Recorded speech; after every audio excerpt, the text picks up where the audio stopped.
Bon, eh bien, bienvenue à tous pour cette première séance de ce webinaire du laboratoire d'analyse des idéologies contemporaines. Et donc, il nous a paru opportun de d'abord laisser peut-être la parole à Xavier Laurent Salvador pour peut-être une présentation de ce qu'est ce laboratoire dans lequel s'inscrit ce webinaire. Au début de ce séminaire, dont je rappelle que vous êtes à l'initiative avec François Arastier, ce dont je vous suis infiniment reconnaissant, car c'est une belle initiative qui voit le jour aujourd'hui. Le laboratoire d'analyse des idéologies contemporaines, qui est une association en 1901, se réjouit de pouvoir porter un tel projet, de même qu'il se réjouit de pouvoir accompagner l'Observatoire du décolonialisme dans chacune de ses actions. Le laïc est donc une association à but non lucratif de gens fédérés pour la défense des institutions de la République qui sont souvent mises à mal par les idéologies de la déconstruction, l'école, la langue, la laïcité et l'université. Alors, un laboratoire, c'est un lieu où on se réunit, c'est vrai, c'est un lieu où on échange et on fait de la recherche, c'est vrai aussi, mais c'est aussi un lieu où l'on s'isole pour réfléchir et c'est enfin un lieu où l'on débat. Et voilà que cette vocation du laïc prend forme ce soir avec ce premier séminaire. Loin de se réduire au jeu de mots formé par l'acronyme, l'objet du laïc est ainsi défini, et je propose une lecture de cet objet. Produire des idées et contribuer à la recherche et au débat sur des questions scientifiques et culturelles, créer un lieu de dialogue et de réflexion entre chercheurs, enseignants et experts venus d'horizons philosophiques, géographiques et disciplinaires différents, promouvoir l'esprit d'ouverture, de pluralisme, de laïcité dans le domaine de l'enseignement et de la recherche, défendre les chercheurs et les enseignants quand leurs libertés sont menacées, rendre accessible au plus grand nombre la réflexion sur la crise de la science et de la culture. C'est une association qui est ouverte à tous, sans condition, ni d'emploi, ni de ressources, sur recommandation. Et donc, j'invite tous les auditeurs de ce soir qui ne nous connaissent pas à voir qui nous sommes sur le site de l'association, association-laïque.org, aussi bien que observatoire du décolonialisme.fr, et éventuellement à nous rejoindre au sein de cette association. C'est dans le dernier cas, dans le dernier objet que prend place sans doute ce séminaire ce soir, rendre accessible au plus grand nombre la réflexion sur la crise de la science et de la culture. Je remercie infiniment Nathalie Hennick de nous proposer cette réflexion, articulée autour des questions de laïcité et d'universalité, et de nous permettre de pouvoir ouvrir ce premier webinaire dont j'espère que la carrière sera longue et prospère. Merci infiniment à Florent Poupard et à Arastier pour leur fidèle engagement pour la réussite de ce projet. J'aimerais pour cette première séance préciser brièvement quels ont été les grands principes qui ont présidé à la création de ce webinaire. L'idée part du constat qu'on peut tous faire, celui de la présence grandissante à l'université et dans l'ensemble des espaces de réflexion scientifique d'une approche partisane, militante, moralisante, au détriment de la neutralité qu'impose la production du savoir. Ce rejet de la neutralité par ces militants chercheurs est non seulement revendiqué, mais théorisé par eux, en référence à une approche relativiste du savoir. La conception d'une vérité objective au fondement de la méthode scientifique depuis le XVIIe siècle n'est plus une évidence aujourd'hui, pour le monde académique en particulier, et notamment depuis les travaux philosophiques des années 1960-70, qui ont fait de la connaissance scientifique un savoir relatif, un discours parmi d'autres, et en dernier ressort, un outil d'aliénation. La pensée rationnelle ne serait qu'un instrument d'oppression servant le maintien de la domination, et à ce titre, vérité, raison et savoir devraient être déconstruits au nom de la justice sociale. Ce webinaire entend s'inscrire à contre-courant de cette vague de fond, en prenant la défense de la probité. Nous voulons soutenir, puisque cela ne va plus de soi, que la vérité et la raison ne sont pas des opinions, mais l'étalon à l'aune duquel on doit mesurer la valeur des opinions. L'université et les organismes de recherche doivent rester des lieux de production et éventuellement de transmission de connaissances produites par la raison pour tenter de décrire la réalité. L'enjeu est à la fois scientifique et politique. Scientifique parce que le progrès des connaissances n'est possible qu'à la condition de croire en une réalité objective, et politique car la référence à une réalité objective, extrinsèque à l'observateur, à sa subjectivité, à sa culture, à son point de vue, cette référence constitue le socle des institutions démocratiques, qu'il s'agisse de l'école, de la justice, des médias et évidemment de la science. Il s'agit donc ici de défendre les valeurs universitaires, la production et la transmission d'un savoir partageable contre la confusion des arènes, pour reprendre la belle formule de Nathalie Hennick, que je présenterai dans un instant, c'est-à-dire le mélange des genres entre les registres de la recherche et de la politique, de la description et de la prescription, entre la démarche du scientifique qui recherche la vérité et celle du militant qui l'a déjà trouvée. Car cette confusion des arènes constitue une subversion de la méthode scientifique qui nuit au développement du savoir, donc au progrès. Et je pense que c'est très en lien avec la thématique de cette première séance. Ce webinaire se donne pour ambition de démasquer les obscurantismes qui ont envahi les milieux académiques et s'y diffusent sous couvert de morale. Ce webinaire se veut un lieu de débat entre personnes de bonne volonté qui ne sont pas réunies par des convictions communes, qu'elles soient politiques ou philosophiques, mais par une commune soumission à la probité, à une épistémologie rigoureuse et non militante. La science n'a pas à dire le bien, mais le vrai. La vérité n'est ni bonne ni mauvaise, ni de droite ni de gauche. En cela, notre démarche s'inscrit, je le souhaite, dans l'héritage de cette pensée de midi, chère à Albert Camus, qui a su tout à la fois résister au nazisme pendant la guerre et dénoncer le stalinisme après-guerre, ce qui lui valut, vous le savez, des inimitiés nombreuses et une certaine solitude. La pensée de midi, c'est une éthique du doute, de la mesure, de la nuance, contre la passion militante, aveuglante et obscurantiste. Ce webinaire a l'ambition de proposer aux étudiants, aux doctorants, aux universitaires et au-delà, un lieu de réflexion scientifique non partisan, c'est-à-dire sensible à la nécessité de douter de ses propres convictions, a fortiori quand on aborde des questions polémiques. Et ce sera le cas dans ce séminaire. Ce temps de réflexion et d'échange constitue donc un contre-pied au radicalisme omniprésent et dont Nathalie Hennig a pu écrire qu'il est une forme sophistiquée de la bêtise. Ce webinaire, enfin, sera coanimé par François Rastier, linguiste, directeur de recherche émérite au CNRS, et moi-même, psychologue et professeur de psychologie à l'Université de Toulouse. Et donc, pour cette première séance, nous avons le grand plaisir d'accueillir Nathalie Hennig, qui a accepté d'essuyer les plâtres de ce webinaire. Sociologue, directrice de recherche au CNRS, Nathalie Hennig a reçu une formation initiale en philosophie, puis en sociologie à l'EHESS, sous la direction de Pierre Bourdieu. Elle a intégré le CNRS en 1986. Elle a publié de nombreux ouvrages portant notamment sur l'art, l'identité, les valeurs.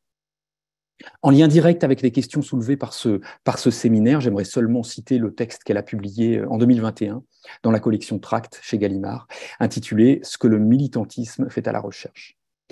Et Nathalie Hennig intervient aujourd'hui sur le thème « Science, universalisme et laïcité ». Je lui laisse la parole et nous prendrons un temps après son intervention, évidemment, pour quelques échanges que nous espérons vifs et nombreux. Nathalie, merci Florent. Nathalie, si tu permets un instant, je souhaiterais juste donner la parole 20 secondes avant que tu ne prennes la parole à ton tour à Emmanuel Hénin. Est-ce qu'il est possible de lui activer son micro 20 secondes? Ça y est, mais je pense que je l'ai activé toute seule. Ça va? Vous m'entendez? C'est parfait, vas-y. Alors voilà, la bonne nouvelle, c'est ça.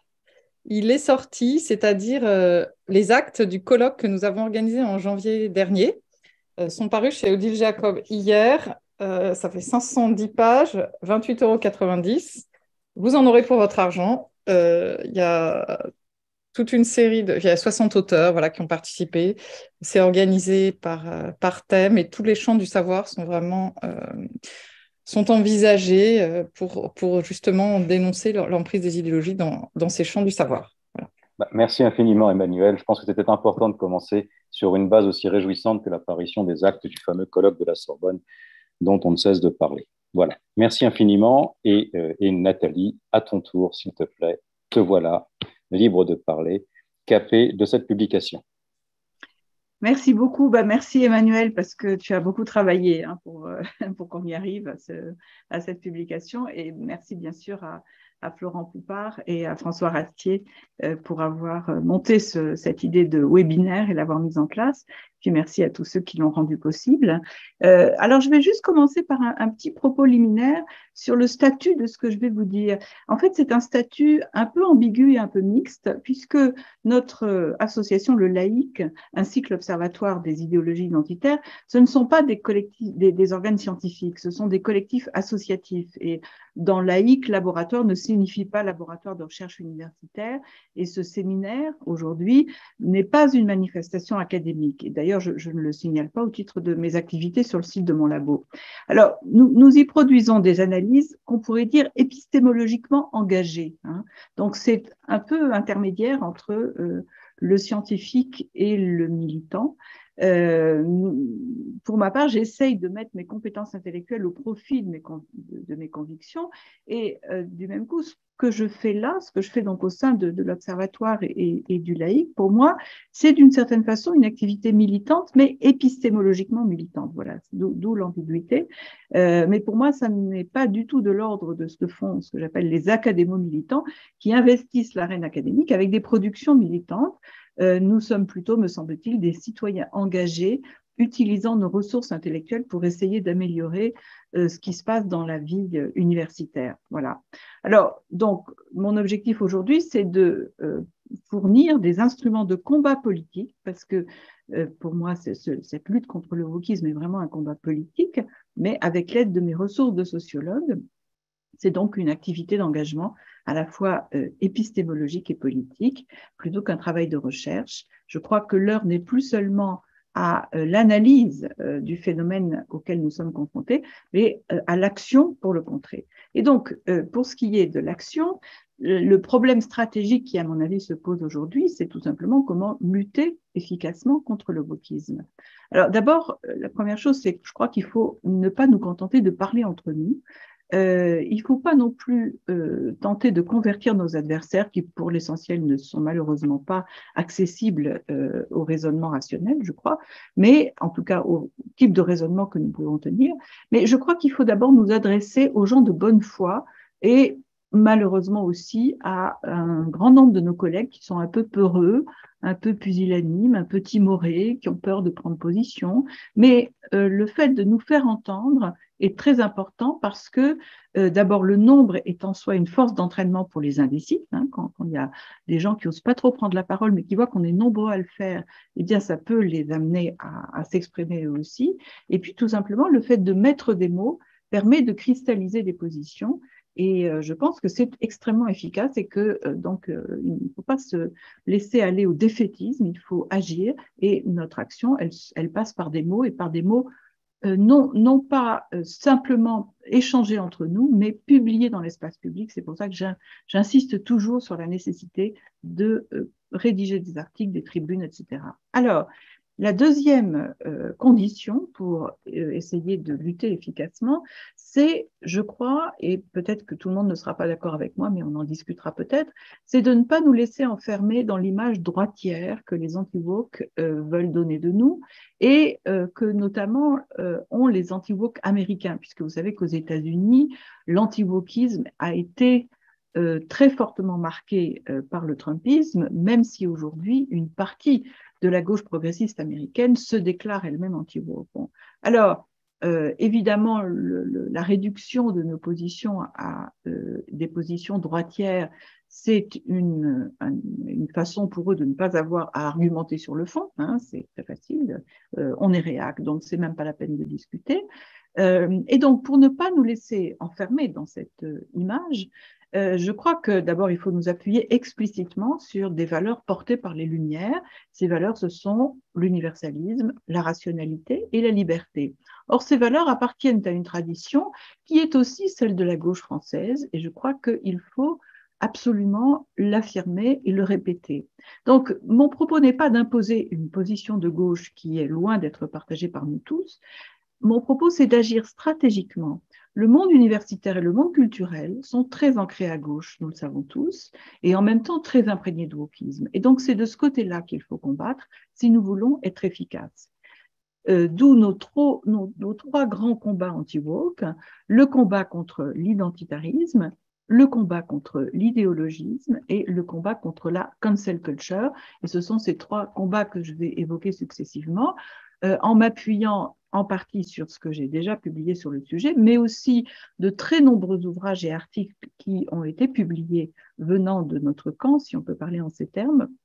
Et je ne les citerai pas, ou pas tous, les auteurs voudront bien me pardonner, mais évidemment, je me suis beaucoup appuyée sur les ouvrages de Jean-François Bronstein, de Catherine Kinsler, de François Rastier, de Xavier Laurent Salvador, de Jean Slavovitz, de Pierre-André Taguieff, de Pierre Merveren et d'autres. Voilà, donc c'est un travail collectif en fait, dont je vous propose d'une certaine façon un condensé. Alors, donc premier combat, premier cheval de bataille, si on peut dire, l'universalisme contre le communautarisme. Alors, On sait que le wokisme repose sur une conception communautariste ou identitariste de la citoyenneté. Je rappelle que identitariste est un terme que nous avons forgé il y a peu sur le modèle des identity politics mis en évidence par Laurent Dubreuil. Et nous l'avons forgé parce que malheureusement, il s'impose aujourd'hui dans le langage public. Donc, le wokisme repose sur cette conception qu'on dira soit communautariste, soit identitariste de la citoyenneté, où les individus sont considérés non pas en tant que membres de la communauté des citoyens, mais en tant qu'appartenant à des communautés restreintes, constituées sur la base de propriétés essentialisées, telles que le sexe, l'orientation sexuelle, la religion ou la couleur de peau. Alors, c'est, on le sait bien, un modèle multiculturel propre au monde anglo-américain, où la paix sociale passerait par l'affirmation de ces communautés et non pas par la suspension des affiliations dans le cadre civique, comme c'est le cas avec le modèle de l'universalisme républicain propre à la conception française de la citoyenneté. Alors, ce qui est intéressant, c'est de voir que nos adversaires ne cessent de se réclamer de l'universalisme, mais pour le tordre vers le communautarisme. Alors, ce serait un universalisme concret, un universalisme réel, etc. Bon, il suffit de lire les productions de Alain Policart ou récemment le livre d'Albert Augien, Lutte minoritaire, lutte universelle. Hein, c'est presque un oxymoron qu'il vient de publier. D'ailleurs, je suggère que nous consacrions un jour un colloque à cette question des usages de la valeur d'universalisme et de la façon dont cette valeur est tordue par cette tendance communautariste. Alors, j'avais publié en 2021 un recueil d'articles intitulé « Oser l'universalisme contre le communautarisme » où j'essayais dans l'introduction de faire une sorte de synthèse d'abord des arguments de nos adversaires contre l'universalisme, donc le procès fait à l'universalisme par les communautarismes. Alors, d'abord, le sophisme de l'irréalisme, l'idée que l'universalisme ne pourrait pas être réel, et qui est évidemment une faute de raisonnement, puisque l'universalisme étant une valeur, il ne peut pas être disqualifié par sa non-réalisation dans les faits, il ne peut être disqualifié que par une autre valeur. Donc, l'idée... le propre d'une valeur, c'est que l'on vise collectivement sa réalisation dans les faits, et le fait qu'il ne soit pas réalisé, encore une fois, c'est simplement qu'il n'y a pas assez de réalisation de l'universalisme et non pas qu'il faudrait discréditer l'universalisme en tant que visé. Deuxième sophisme, le sophisme de l'ethnocentrisme, l'idée que l'universalisme ne serait qu'une vision propre au monde occidental, qui est évidemment la projection sur la conception universaliste de la conception communautariste de nos adversaires. Et encore une fois, là aussi, une valeur n'a pas à être justifiée par le fait qu'elle serait partagée par tout le monde, elle a à être justifiée par l'idée, la conviction qu'elle devrait être partagée par tout le monde. Et donc, le fait que factuellement, l'universalisme soit né dans les sociétés occidentales ne peut pas rationnellement motiver sa disqualification. Il y a également le sophisme de la domination. L'universalisme ne serait que le point de vue des dominants. On peut y répondre de la même façon que pour le sophisme de l'universalisme. Et puis, dernier sophisme, le sophisme de l'uniformisation. L'universalisme voudrait que tous les individus soient semblables, ce qui est évidemment totalement faux. Il considère qu'ils doivent être considérés comme égaux sous certains aspects, notamment l'aspect des droits civiques. Et donc, il ne s'agit nullement, bien sûr, de nier les différences, mais de faire en sorte qu'elles n'interviennent pas dans la définition de l'individu en tant que citoyen. Bon. Alors, inversement, évidemment, il y a aussi le procès que nous, universalistes, pouvons faire au communautarisme, et pour le résumer en quelques mots, le communautarisme constitue d'une part une atteinte à la liberté du fait qu'il impose aux individus une assignation identitaire indépendante du contexte et dont ils ne peuvent pas se départir. Nous serions une fois pour toutes et définitivement définis par le fait que nous soyons une femme blanche, etc. Bon, et ça, ce sont vraiment des assignations identitaires très contraignantes. D'autre part, il implique une atteinte à l'égalité des droits, puisque l'assignation communautaire fait que les individus sont définis par leur appartenance à une communauté et du même coup, ils n'ont pas forcément les mêmes droits en tant que citoyens. Leurs droits dépendent des droits donnés à la communauté et c'est évidemment une porte ouverte à l'inégalité des droits. On l'a vu évidemment aux États-Unis. Et puis, troisième problème du communautarisme, c'est tout simplement une atteinte à la fraternité, puisqu'il est une incitation au séparatisme, hein, au fait de voir le monde social comme une juxtaposition de communautés différentes et isolées. Et c'est triple atteinte, hein, liberté, égalité et fraternité. On voit bien comment la conception républicaine de la citoyenneté telle que la Révolution française l'a mise en place est foncièrement l'opposé du communautarisme. Et moi, je me dis que dans cette épidémie, si on peut dire, de communautarisme woke, il y a quelque chose comme une peur archaïque de l'isolement, une forme d'attachement au clan. C'est ce que j'ai essayé de développer dans le texte que j'ai écrit pour l'ouvrage collectif que nous destinons au PUF l'automne prochain. J'ai essayé d'appliquer la distinction que fait Émile Durkheim entre solidarité organique et solidarité mécanique. Pour lui, la solidarité organique, c'est celle qui dérive de la division du travail, alors que la solidarité mécanique dérive des similitudes entre les individus. Et du même coup, la question de la similitude, c'est celle du tribalisme, des solidarités familiales, hein, c'est ce que Durkheim avait en tête, du clanisme, alors que la solidarité organique, c'est ce que permet la division du travail et aussi la conception des liens permis par la citoyenneté, c'est-à-dire des liens beaucoup plus abstraits que les liens concrets de la famille ou du clan. Et donc, en promouvant une idéologie identitaire focalisée sur la victimisation de ce qu'ils appellent les minorités, le wokisme s'appuie sur la capacité à s'affilier mentalement à des communautés fondées sur des similitudes de sexe, de race, d'orientation sexuelle, etc. Alors, bien sûr, ce ne sont pas les communautés originelles bien concrètes de la famille, du clan ou de la religion que visait Durkheim à propos de la solidarité mécanique, mais il s'agit toujours de faire lien avec le proche, avec le semblable, avec le pareil à soi. C'est donc l'inverse de la communauté des citoyens, qui est le prolongement de la solidarité organique, se vivre comme citoyen ou citoyen du monde, plutôt que comme membre d'une communauté de semblables, implique une capacité à prendre une distance avec la communauté originaire au profit d'une communauté beaucoup plus abstraite et plus générale, la communauté de la nation, voire du monde. Et c'est pourquoi il me semble que le wokisme est une forme contemporaine de régression civilisationnelle de la solidarité organique à la solidarité mécanique. Et c'est ce qui fait, je crois, une part de son succès avec la technologie des réseaux sociaux qui favorise les bulles cognitives et la mondialisation de conceptions situées grâce à la puissance de ce que j'appelle les ragots sociaux.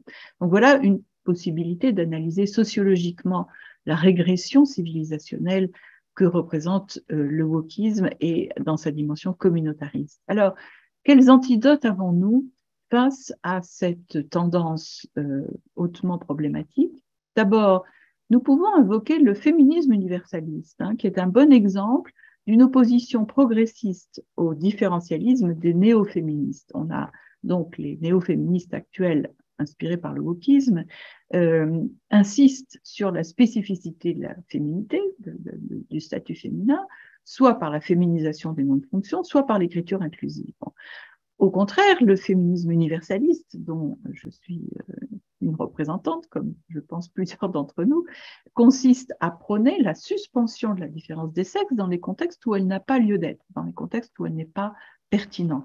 Et on voit bien que l'on peut parfaitement être féministe, donc progressiste, sans être identitariste, sans être communautariste. Et donc, je crois que c'est ce que je fais d'ailleurs, j'invoque systématiquement le féminisme universaliste pour lutter contre notamment l'écriture inclusive. On peut lutter contre l'écriture inclusive en le faisant au nom de cette valeur progressiste qu'est le féminisme. Autre antidote contre cette vague communautariste, je pense qu'il faut affirmer que nous ne refusons pas les différences, ni le combat contre les discriminations.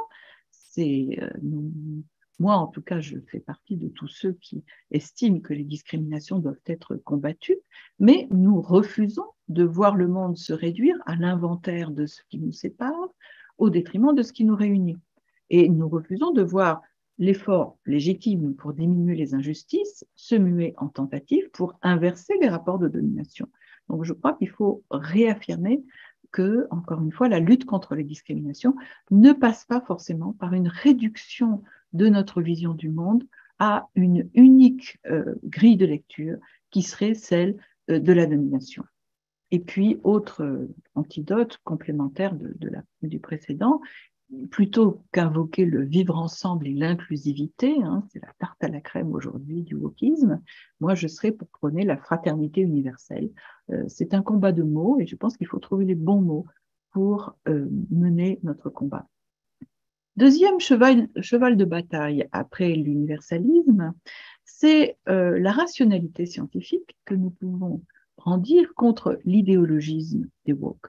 Alors, c'était évidemment l'objet de ce fameux colloque après la déconstruction, qui, comme vous le savez tous, avait pour cible le relativisme postmoderne, les studies qui constituent un démantèlement de la tradition disciplinaire en focalisant le travail universitaire sur des groupes considérés comme discriminés et en mettant entre parenthèses le corpus de connaissances des disciplines, sociologie, anthropologie, histoire, etc., avec toute leur armature conceptuelle, leur tradition, etc. Donc les studies apparaissent vraiment comme un cheval de Troie dans notre tradition universitaire. J'ajoute que au mois de janvier, j'étais invitée en Israël dans un colloque intitulé Perils for Science, les périls qui pèsent sur la science, où intervenaient des scientifiques donc de sciences dures venant de plusieurs pays, dont les États-Unis, et qui sont parfaitement motivés à lutter eux aussi de leur côté contre l'envahissement des sciences dures. Il y avait donc des biologistes, des physiciens, des mathématiciens, des chimistes. L'envahissement des sciences dures par le wokisme. Donc nous ne sommes pas seuls, il faut le savoir, et je pense que nous devons unir nos forces au niveau international. Alors la déconstruction en philosophie trouve son équivalent en sociologie avec la sociologie de la domination ou la sociologie critique de Bourdieu. C'est les deux termes qu'on utilise pour qualifier sa sociologie. C'est une sociologie qui est entièrement focalisée sur le couple dominant-dominé, d'une part, et d'autre part, qui prône l'engagement du chercheur dans une sociologie qui critiquerait le monde tel qu'il est. C'est la fameuse sociologie comme sport de combat, dont je dis souvent que c'est un combat, un sport en chambre de combat de coq. Alors, je vous donne juste un exemple amusant, un exemple récent. Alors, il y a énormément d'exemples d'idéologisme bourdieusien, on pourrait faire des livres et des livres sur le sujet. J'en ai trouvé un récent qui montre bien à quel point le monde de la sociologie critique a été totalement envahi par cette conception selon laquelle le travail universitaire, le travail de recherche devrait être entièrement focalisé sur des objectifs politiques et militants. Il y a eu en 2022 un ouvrage de Amine Pérez intitulé « Combattre en sociologue », Pierre Bourdieu et Abdelmalek Sayad dans une guerre de libération, Algérie, 1958-1964. Bon, publié évidemment chez Agone, un des éditeurs académo-militants. Alors, ce qui est très intéressant, c'est que ce livre a fait l'objet de 2 comptes rendus sur le même site, à 6 mois d'intervalle, qui illustrent de façon caricaturale la différence entre, d'une part, la quête d'objectivité et, d'autre part, une véritable falsification idéologique.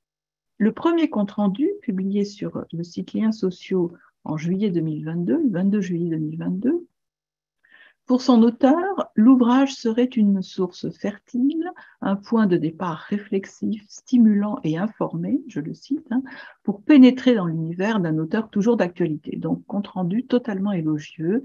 Le livre qui raconte la rencontre et les travaux communs de Bourdieu et Sayad en Algérie serait un livre absolument formidable. 6 mois plus tard, sur le même site, paraît le 5 janvier 2023, paraît un autre compte-rendu à la tonalité extrêmement différente qui montre avec toutes sortes d'exemples extrêmement précis et documentés que ce livre est un montage destiné à héroïser les deux sociologues en les présentant comme des révolutionnaires au mépris de la documentation qui va à l'encontre de cette lecture mythifiante, et il démontre point par point l'ensemble des falsifications faites dans ce livre pour héroïser la personnalité de Bourdieu. Donc voilà un exemple récent de falsification idéologique liée à cette sociologie critique qui, encore une fois, est l'équivalent en sociologie de la déconstruction en philosophie. Alors, dans ce que le militantisme fait à la recherche, j'avais donc dénoncé le dévoilement idéologique des producteurs de savoir. J'avais continué dans une note pour Fondapol, toujours en 2021, intitulée « Défendre l'autonomie du savoir ». Et j'y pointais un certain nombre de traits caractéristiques de ce dévoiement idéologique. Alors, premièrement, c'est la tendance à répéter ce qu'on sait déjà, en ignorant que la recherche consiste à découvrir du nouveau et non pas à confirmer des convictions. Et on a même quelquefois des exemples où les gens rejettent ce qu'ils ne savent pas parce qu'ils ne supportent pas de se rendre compte qu'ils ne savaient pas tout. Je me souviens, j'ai fait récemment une conférence sur les représentations de l'inégalité et une dame dans le public s'est indignée à l'issue de ma conférence parce que je n'avais rien dit des inégalités réelles entre les hommes et les femmes. Donc, face à une proposition nouvelle pour elle, travailler sur les représentations, elle réclame qu'on lui répète ce qu'elle sait déjà, à savoir les faits qu'on sait déjà très bien. Bon, on voit bien comment, là, le féminisme est transformé en idéologisme et comment la réduction à la factualité, parlez-moi des faits, est en fait un déni des compétences axiologiques des acteurs, c'est-à-dire de la capacité des gens ordinaires, à s'orienter dans le monde des valeurs, à les manipuler, à produire des représentations agissantes, effectives, ce que nie systématiquement la sociologie critique, qui ne cesse de rappeler à l'ordre des faits toute forme de travail sur les valeurs et les représentations. Voilà une des caractéristiques auxquelles on reconnaît cette sociologie critique. Une autre caractéristique donc du dévoiement idéologique, c'est bien sûr le déni de l'histoire, et on le voit avec l'affaire des déboulonnages, déboulonner des statues d'hommes célèbres sans tenir compte du contexte dans lequel ils ont vécu et du contexte dans lequel ils ont été célébrés, c'est évidemment faire manifester un total déni de la dimension historique des choses. C'est également le déni de la biologie que l'on voit aujourd'hui s'afficher notamment dans la lutte des transactivistes, et notre ami Leonardo Orlando en a fait les frais de ce déni de la biologie, et j'espère qu'on va bientôt faire un colloque sur ce thème très important. Alors, comment trouver un antidote face à ces dérives idéologiques?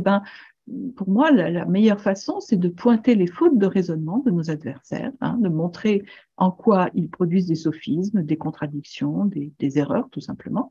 Et puis, montrer également la façon dont ils produisent des retournements pervers.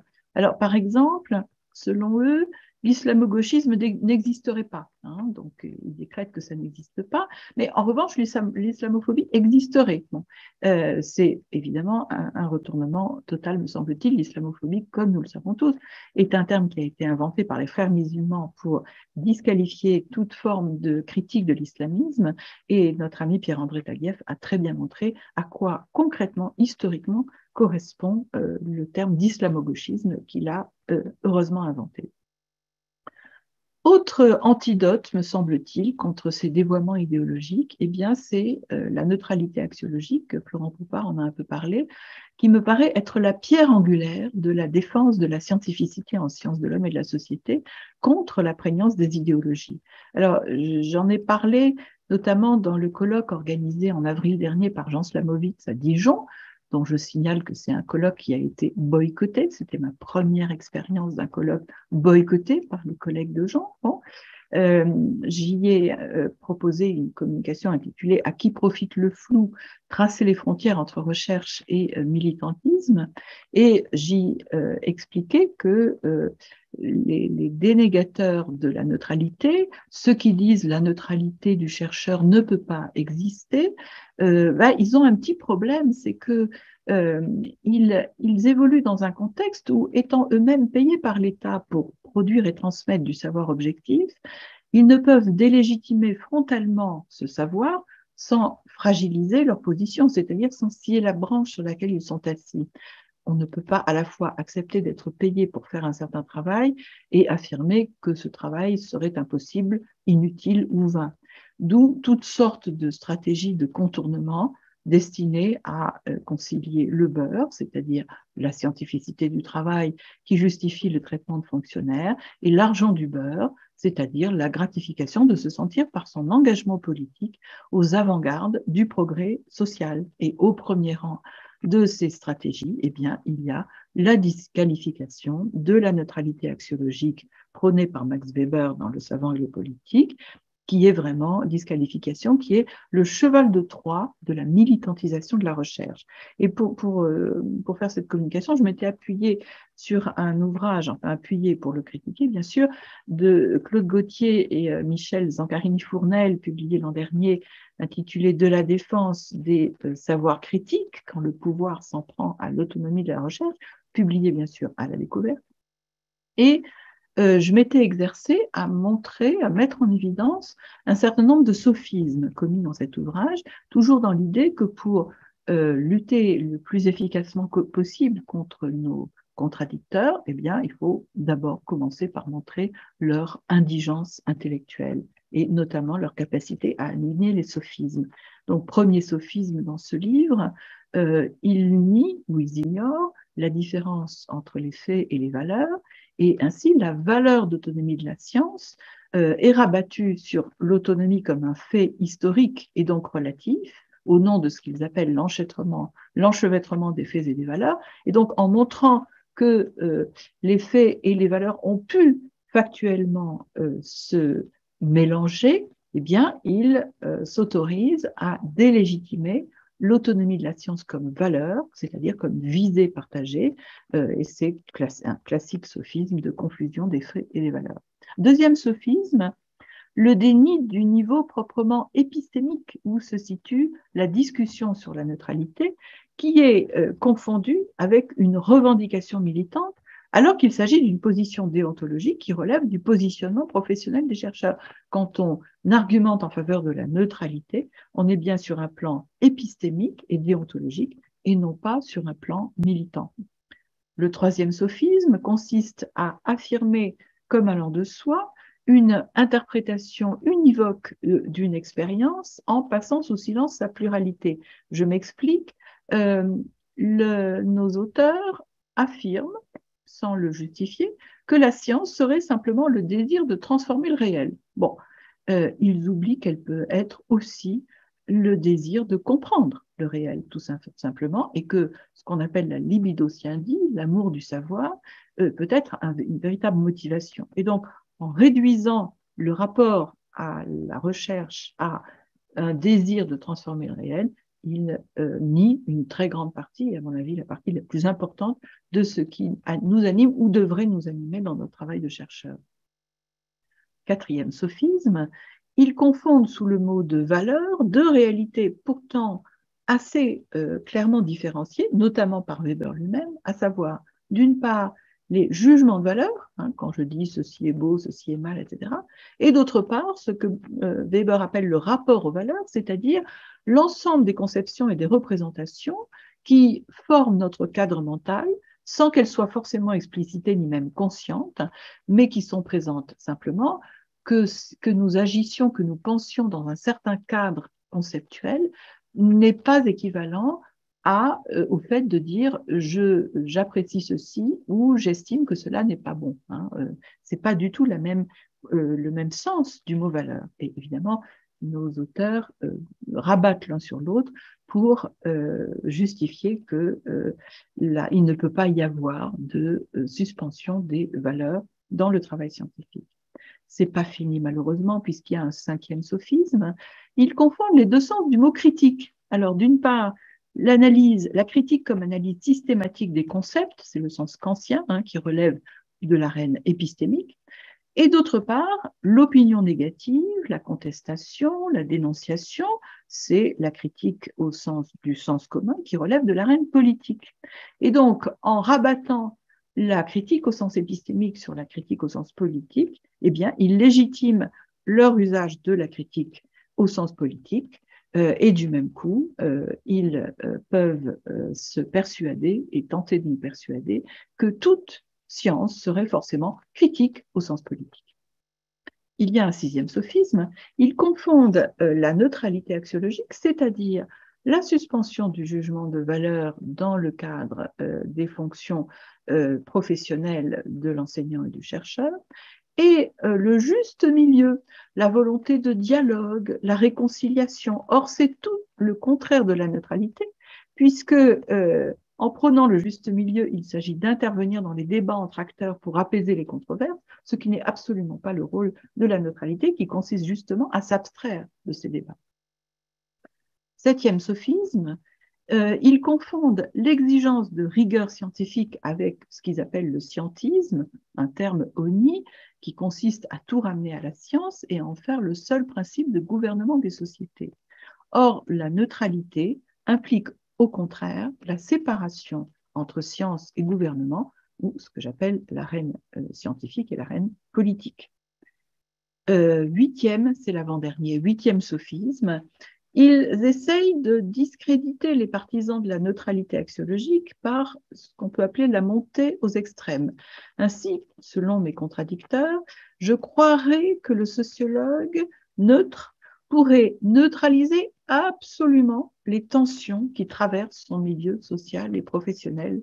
Fin de citation. Et là, on voit comment le mot absolument vient disqualifier habilement cette croyance, alors que mon propos est d'inciter à viser une neutralité aussi poussée que possible, donc une neutralité relative et non pas chargée d'une absolutisation qui est bien évidemment impossible et qu'il serait naïf de revendiquer. Le simple terme absolutisation est un terme qui leur permet de disqualifier le fait que la neutralité est une visée et que donc son résultat est forcément relatif. Et puis, 9e et dernier sophisme, le fait que une assimilation considérée comme ironique, j'imagine, du point de vue savant au point de vue divin. Alors pour eux, la neutralité axiologique viserait à, je cite, accéder à la forme sécularisée du point de vue divin.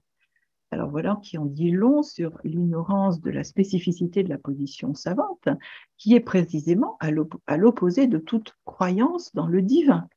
Et il semble ignorer que la réduction au religieux est un classique des tours rhétoriques par lesquels les sociologues critiques se plaisent à disqualifier leur objet en dévoilant, entre guillemets, les supposés arrière-plans religieux. Je l'avais montré dans mon premier livre, La gloire de Van Gogh, et malheureusement, c'est une vilaine habitude qui continue. Et donc, au total, la stratégie est constante. Il s'agit de relativiser, voire de brouiller les frontières entre science et idéologie, frontières entre savoir et opinion, frontières entre objectivité et ce qu'ils appellent le point de vue situé, en privilégiant non pas les zones où ces frontières sont évidentes, mais celles où elles se brouillent, où elles s'enchevêtrent, comme ils disent, n'ont pas de caractère tranché, ne sont jamais radicalement séparées. C'est vraiment une stratégie du flou, et ce flou leur permet de se donner une bonne conscience de citoyens, tout en prétendant mériter leur statut d'universitaire, du haut duquel ils entreprennent de donner des leçons d'épistémologie à ceux qui entendent leur demander des comptes, alors qu'ils ne sont que des idéologues d'un genre un peu particulier, des idéologues payés par l'État. Quel antidote? Eh bien, ne rien lâcher sur la neutralité de l'enseignant-chercheur, expliquer ce qu'est la neutralité, dénoncer les manquements à la neutralité, illustrer les profits intellectuels de la neutralité. Je crois que c'est fondamental, il faut toujours y revenir. J'en arrive à mon troisième cheval de bataille, c'est donc la liberté contre la cancel culture. Et là, on sait tous ce qu'il en est, les annulations de conférences, les déboulonnages de statuts, les charivaris, dont j'ai été moi-même récemment victime. On les compte encore sur les doigts de 2 voire 3 mains en France, peut-être même un peu plus maintenant, mais ils sont absolument envahissants aux États-Unis, vous le savez, et quand on constate la rapidité avec laquelle le wokisme a passé la frontière, l'océan entre l'Amérique du Nord et la France, eh bien, je pense qu'on a raison de s'inquiéter et d'espérer et de faire en sorte que ces actions liberticides ne se développent pas. J'avais publié dans une revue en ligne qui s'appelle le Publictionnaire un article sur la cancel culture que j'avais proposé moi-même de faire en 2020. Et alors, il y a le responsable du site avait mis des mois à me répondre en m'expliquant finalement que ça a posé beaucoup de problèmes, mon article, parce qu'une partie du comité de rédaction trouvait que mon article était quand même trop engagé contre la cancel culture. J'ai expliqué que la bonne traduction pour cancel culture, c'est culture de la censure. Donc ça n'avait pas plu à certains. Et ils avaient donc demandé que l'on commande un article contradictoire à un partisan, en tout cas un défenseur de la cancel culture. Et donc, on a eu droit à un article d'Éric Fassin qui a expliqué que la cancel culture, c'était l'équivalent, il ne parlait pas d'ailleurs de la cancel culture, il parlait de la dénonciation de la cancel culture, c'est-à-dire ce que j'essaye de faire, dont il faisait l'équivalent de la dénonciation du politiquement correct sur les campus américains dans les années 80-90. Fassin a des références qui retardent un peu. Hein. Il a repris ce qu'il connaissait il y a 20 ou 25 ans ou 30 ans de ses séjours américains. Et donc, je vous laisse aller voir son article si ça vous amuse. Mais c'était assez intéressant de voir les deux points de vue. Donc, on assiste à toutes sortes d'atteintes à la liberté d'expression et de réunion, atteintes commises par des néo-féministes, par des militants décoloniaux, par des islamistes, par des transactivistes. Je ne fais pas le détail parce que vous connaissez toutes ces histoires. On assiste aussi à des atteintes à la liberté académique, dont j'avais parlé notamment dans un colloque organisé par Qualité de la science française. Je vous donne juste un exemple, c'est ce cours à Paris 8 qui avait été rendu impossible parce que le professeur, qui était une femme, qui était une professeure d'études cinématographiques, avait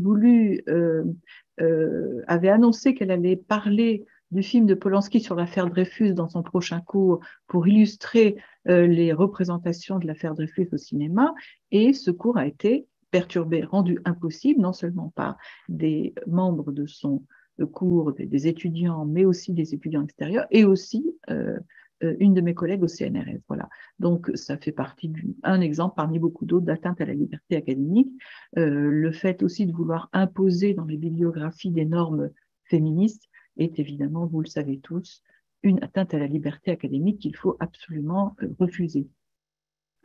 Et donc, encore une fois, cancel culture, la bonne traduction, c'est culture de la censure, puisque ce sont les censeurs adeptes de la cancel culture ou du politiquement correct qui occupent des positions réputées de gauche, tandis que leurs détracteurs de droite, soi-disant de droite, les critiquent au nom du refus de la censure. C'est un paradoxe qui aurait plongé les héritiers de mai 68 dans des abîmes de perplexité. Hein, on est vraiment à front renversé. Et là, où est l'antidote? Eh bien, antidote, pointer les dérives totalitaires du wokisme. Je suis en train de préparer un essai pour Albin Michel sur ce sujet, qui devrait paraître très prochainement. Il faut rendre, surtout c'est très important, rendre ces atteintes à la liberté aussi publiques que possible. Il faut pas les laisser dans un coin, il ne faut pas se contenter de nous raconter entre nous en boucle ces affaires-là, il faut les rendre publiques parce que c'est en les rendant publiques que l'on peut mettre en évidence leur caractère inacceptable et faire en sorte que ceux qui voudraient continuer à faire ces atteintes se sentent un peu gênés aux entournures. Et puis surtout, il faut forcer les institutions à faire respecter la loi.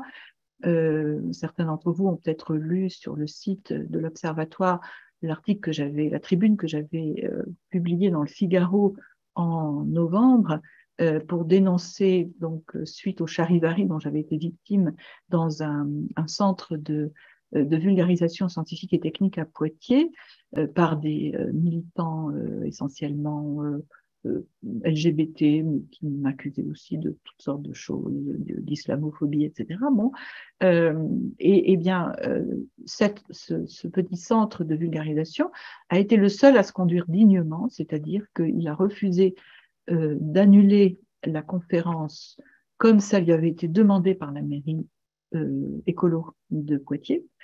Il a appelé la police, ce qui a permis à la conférence d'avoir lieu, et le lendemain, il a porté plainte contre dégradation, puisque le local a été dégradé dans la nuit. Donc là, on a l'exemple d'une possibilité pour une petite institution de se conduire dignement, alors même que nos universités, voire nos mairies, en sont à ne pas défendre la liberté lorsqu'elle est menacée par des militants.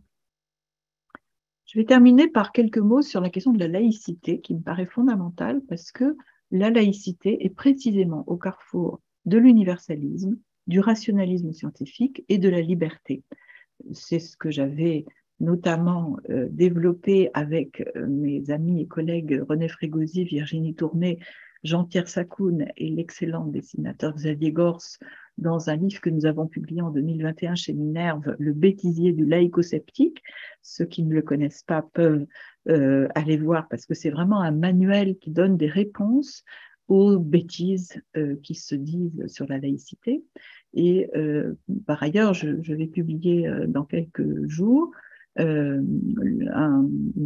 dialogue avec Jean Bobéro sur la laïcité, intitulé Les déchirements de la laïcité, dans une nouvelle collection intitulée Disputatio, et qui demande à deux intellectuels en désaccord sur un sujet de société d'exprimer leur désaccord, à condition évidemment qu'ils acceptent ce dialogue, ce que j'ai fait avec Jean Bobéro.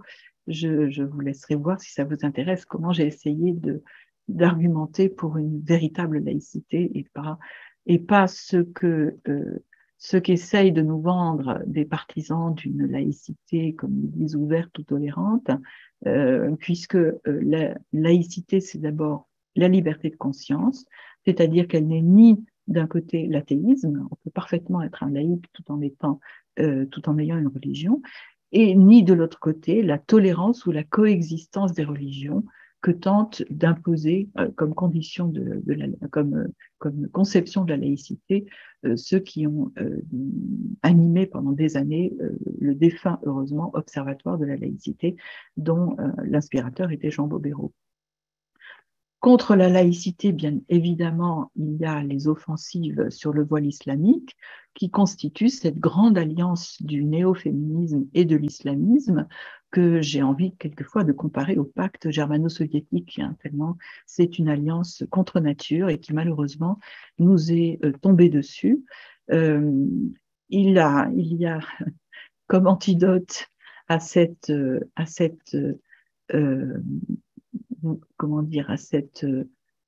offensive massive contre la laïcité, eh bien, il faut rien lâcher, quoi. Il faut rien lâcher sur la laïcité.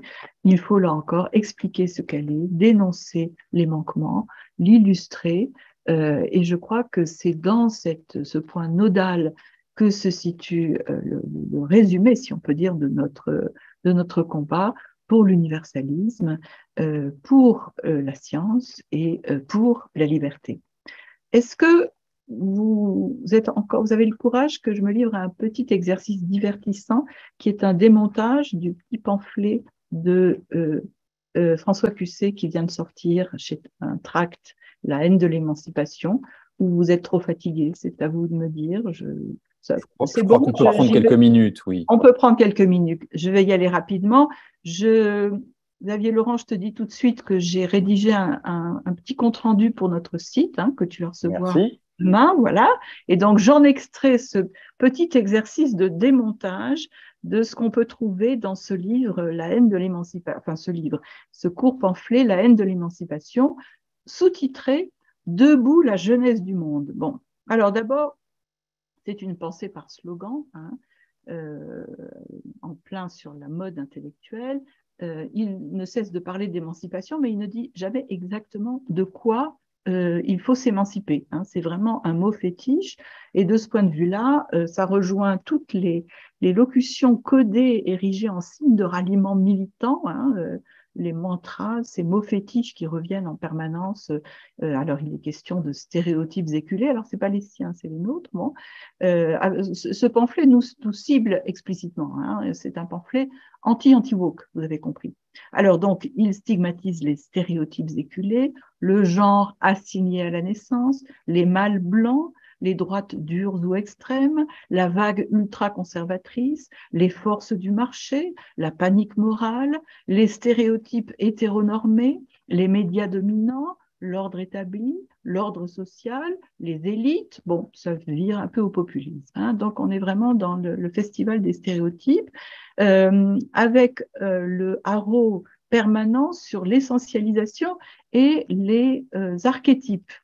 Par exemple, les militants s'attaquent à la différence sexuelle essentialisée, le dualisme homme-femme avec ses archétypes. Alors, là, on voit une manœuvre rhétorique qui est très présente dans la sociologie critique actuellement, qui consiste à stigmatiser l'essentialisation, entre guillemets, ce qui permet d'évacuer toutes les catégories d'analyse politiquement incorrectes. On prend un concept, on estime que c'est une essentialisation, on l'évacue, y compris lorsqu'il s'agit de structures profondément ancrées dans une culture, comme par exemple la différence homme-femme, ce qui devient des archétypes, des stéréotypes, c'est le nouveau nom de l'idéologie dominante. Bon, idéologie dominante, ça fait un peu ringard, un peu marxiste ringard, donc voilà, maintenant c'est devenu les archétypes. Il pratique aussi systématiquement le déconstructionnisme identitaire. Alors, je le cite, construite et donc, s'il le faut, à déconstruire, l'identité est pour les woke le contraire d'un mantra, d'un fétiche, plutôt le support de l'oppression, le fardeau d'une assignation, la scène des mobilisations et des inventions de nouveaux rapports, de nouveaux sujets, d'émancipations inédites. Alors, c'est le topos de la construction sociale. Tout est construit, donc on peut faire n'importe quoi. C'est vraiment l'hubris de la toute-puissance du sujet que le réel ne peut contraindre. C'est ça la construction sociale aujourd'hui. Et puis, vous aurez remarqué dans sa phrase une double contradiction, puisque dans une même phrase, il affirme que l'identité serait à la fois opprimante et émancipatrice, à déconstruire et à utiliser. Il n'a pas peur des contradictions. Il pratique également, évidemment, les exagérations. Par exemple, islamo-gauchisme, un mot qui ne correspond à rien. C'est peut-être un peu exagéré, surtout si on évite de citer Taguieff qui l'a inventé et d'évoquer les raisons pour lesquelles il l'a inventé. Ce rien signe plutôt le degré zéro de la pensée. Il pratique aussi la minimisation. Alors, par exemple, on se demande ce qui, dans l'improbable nébuleuse woke, pourrait s'apparenter au… Alors oui, parce qu'en gros, les woke n'existent pas. Nous n'aurions comme cible que des fantasmes. Et donc, dans l'improbable nébuleuse woke, selon lui, on se demande ce qui pourrait s'apparenter au goulag, au procès de Prague, au bûcher berlinois de 1933 ou à la chasse aux sorcières macartistes. Les minorités, combien de divisions, leur nouvelle vigilance, quel danger réel. Fin de citation. On a là un sophisme, bien sûr, puisque heureusement, les woke ne sont pas encore au pouvoir, contrairement aux staliniens, aux nazis et aux anticommunistes américains. Donc la comparaison est parfaitement malhonnête. Et par ailleurs, il se contredit encore lui-même, puisque pages 16 et 17, il donne la liste d'une quinzaine de collectifs militants qui défendent des causes typiquement woke. On se demande donc si le phénomène est si marginal que ça. D'un côté, il affirme qu'il est marginal, voire inexistant, et 2 pages plus loin, il nous fait la liste des nombreux collectifs woke. Je vous passe une longue énumération. pour en arriver à des inversions perverses. Alors, si nos croisés, dit-il, c'est nous les croisés, hein, accusent les woke d'imposer la question de l'identité contre le bel universel, c'est pour mieux masquer le ressort identitaire de leur propre logique, qui est au mieux occidentale ou eurocentrée, et au pire nationale et raciale. Donc là, on a le classique renversement, c'est celui qui dit qu'il est. Hein. Il fait une réduction communautariste de l'universalisme et une réduction non argumentée à l'identitarisme de droite. Il inverse donc complètement la réalité. C'est vraiment un procédé typiquement pervers qu'il réitère à propos de la laïcité en disant la religion défendue contre les islamophobes. Eh bien non, la religion est défendue par les woke contre les partisans de la laïcité et non pas les islamophobes.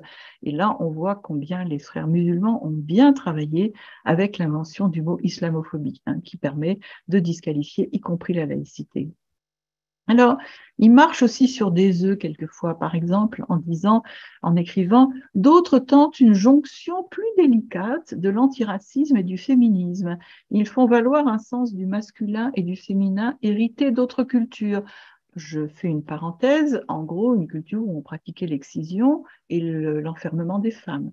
Je reprends sa citation. « Il critique les arguments jugés xénophobes des élites contre le port du voile et au-delà, un féminisme classique vu comme blanc et bourgeois. » Et là, bien évidemment, il cite Ouria Boutelja. Alors, évidemment, on sent qu'il est un peu gêné aux entournures quand même de cette jonction entre le nouveau féminisme et l'islamisme et l'invocation des cultures traditionnelles, évidemment, dont on connaît l'extraordinaire sensibilité à l'émancipation des femmes.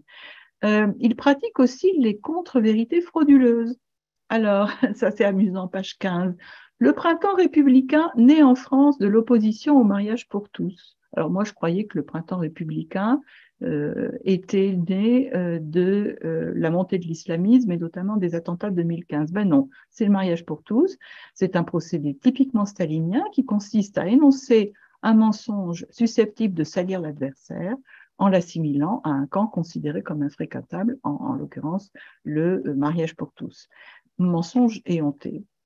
Et puis, toujours dans les contre-vérités frauduleuses, on a cette étonnante citation, car c'est avant tout autre facteur, le capitalisme contemporain, qui est patriarcal. Alors là, moi, je me suis demandé, les tribus traditionnelles, elles ne seraient pas un peu patriarcales aussi? Il est discriminant et peut-être la démocratie grecque dans l'Antiquité n'était pas un peu discriminante envers les métèques et les esclaves? Non. C'est toujours le capitalisme contemporain qui est néocolonial. Les invasions arabes n'ont pas été coloniales. Bon. Et écocidaire, là je passe sur écocidaire parce que, en effet. Donc on est vraiment dans des inversions tout à fait problématiques.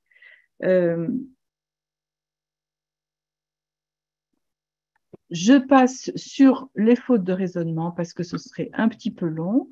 Je passe sur les autocontradictions et j'en arrive à ce qui m'a paru vraiment tout à fait frappant dans ce pamphlet, c'est deux obsessions. D'une part, l'obsession d'être dans le mauvais camp, c'est-à-dire le camp de la droite. Il ne cesse de nous réduire de façon obsessionnelle à la droite, voire à l'extrême droite. Je passe sur les adjectifs.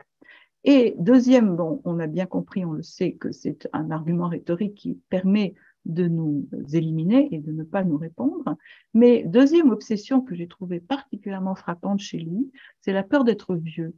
Il est dans un agisme pro-jeune. Hein. Alors, par exemple, ce qui se lève là est jeune, incroyablement jeune, ou alors s'engager dans cette guerre est d'abord, la guerre des woke est d'abord pragmatique, c'est le seul moyen de ne pas perdre complètement le lien avec la jeune génération dont le rapport immédiat au monde, au plan sensoriel, verbal, social, se fait désormais exclusivement par la perception de la différence et de sa propre identité problématique.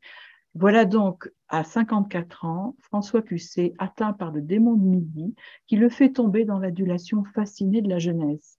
Hélas, pour ceux qu'il porte au nu, il n'est qu'un vieux mâle blanc dominant et peut-être même horreur hétérosexuelle, pauvre de lui.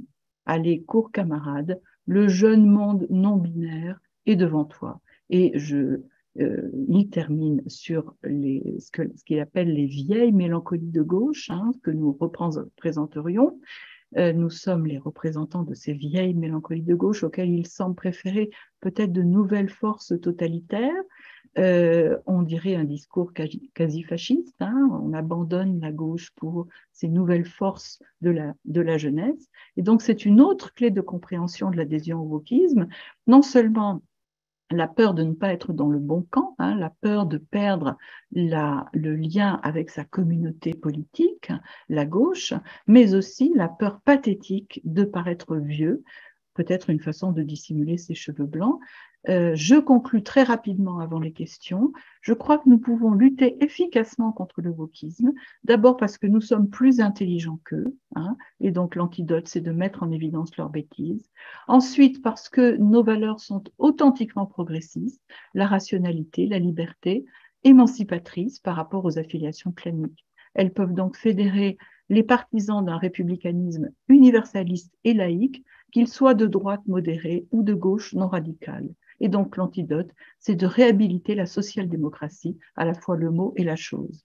Nous sommes, me semble-t-il, dans une situation analogue à celle des antistaliniens d'il y a 2 ou 3 générations, qui devaient s'opposer à une mouvance prétendant détenir le monopole du progressisme, alors qu'elle défendait une idéologie et des pratiques de type totalitaire.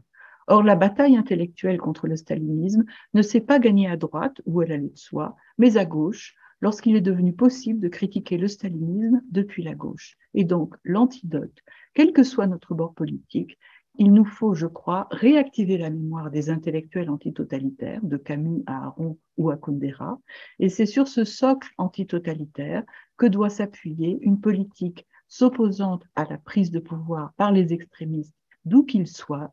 Et donc, dernier antidote, plutôt que de nous contenter d'échanger entre nous nos indignations, il faut intéresser à notre cause les partis politiques et les parlementaires qui partagent ces valeurs fondamentales d'universalisme, de rationalité, de liberté et de laïcité.